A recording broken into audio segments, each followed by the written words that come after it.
Hello बच्चों, let's read this question. Which of the following compounds undergoes self aldol? यानी इस question में बताना है कि इनमें से कौन सा compound self aldol condensation reaction देगा। So please note the key concept of this question, that compounds having,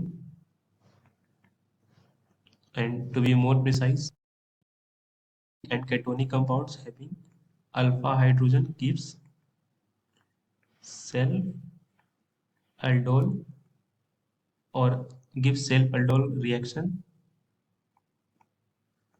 in the presence of dilute acid base।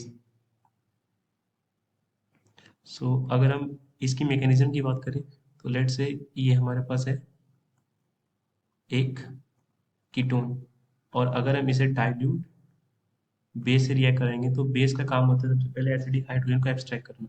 तो ये इस मॉलिक्यूल में ढूंढेगा कि एसिडिक हाइड्रोजन इसे कहाँ मिल सकता है। तो ऐसा देखा जाता है कि जो कार्बोनाइल ग्रुप्स होते हैं, ये कार्बोनाइल ग्रुप्स है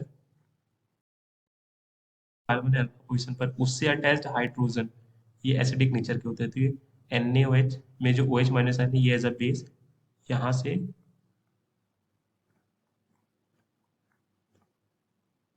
एक H प्लस को एक्सट्रैक्ट करेगा, जिससे इसका बॉन्ड पेयर टूटकर कार्बन पर आ जाता है प्लस OH माइनस। तो यहाँ से H2O का रिमूवल हुआ और हमें एक कार्बोकेटायन एक कार्बो एनायन मिला। फर्दर सॉल्यूशन में इसी तरह के दूसरे मॉलिक्यूल्स भी होंगे, RC डबल बॉन्ड OCH3। सो अब ये क्या करता है एज अ न्यूक्लियोफाइल, ये अटैक करता है इस कार्बन पोजीशन पर, जिससे पाई बॉन्ड ब्रेक होकर ऑक्सीजन पर चला जाता है।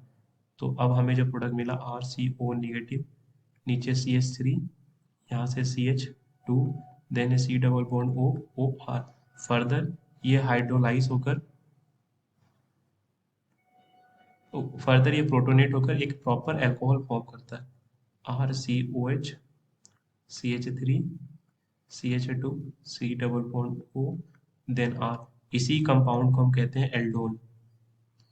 सो ये वही कंपाउंड्स एल्डिहाइडिक और केटोनिक कंपाउंड्स हो कर पाएंगे जिनके पास एसिडिक हाइड्रोजन होगा, यानी अल्फा H होगा। अब जब हम ऑप्शंस की बात करें तो ऑप्शन ए में हमारे पास है CH3, C double bond OH। अगर इस एल्डिहाइडिक पोजीशन CO ग्रुप की बात करें तो इसके एडजेसेंट पोजीशन पर कार्बन है, यानी अल्फा कार्बन है, और उस पर हाइड्रोजन में यानी अल्फा हाइड्रोजन की अवेलेबिलिटी है, यानी ये देगा एल्डोल कंडेंसेशन रिएक्शन या एल्डोल फॉर्मेशन होगा इससे। ऑप्शन बी की बात करें तो ऑप्शन बी में हमारे पास है CB3, C double bond O, then H।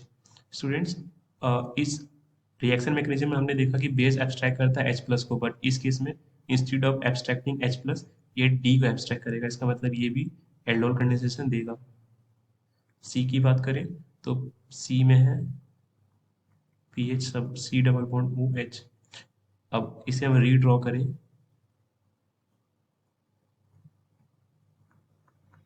तो ये एक ऐसा मॉलिक्यूल है जिसमें केटोनिक ग्रुप तो है बट उस पर अल्फा हाइड्रोजन नहीं है। इसका मतलब ये रिएक्शन नहीं देगा। ऑप्शन डी की बात करें तो ऑप्शन डी में हमारे पास है HC double bond OH। Clearly इसके बाद भी अल्फा हाइड्रोजन नहीं है क्योंकि अल्फा कार्बन ही नहीं है, और अल्फा कार्बन पे जुड़े हुए हाइड्रोजन को हम कहते हैं अल्फा हाइड्रोजन।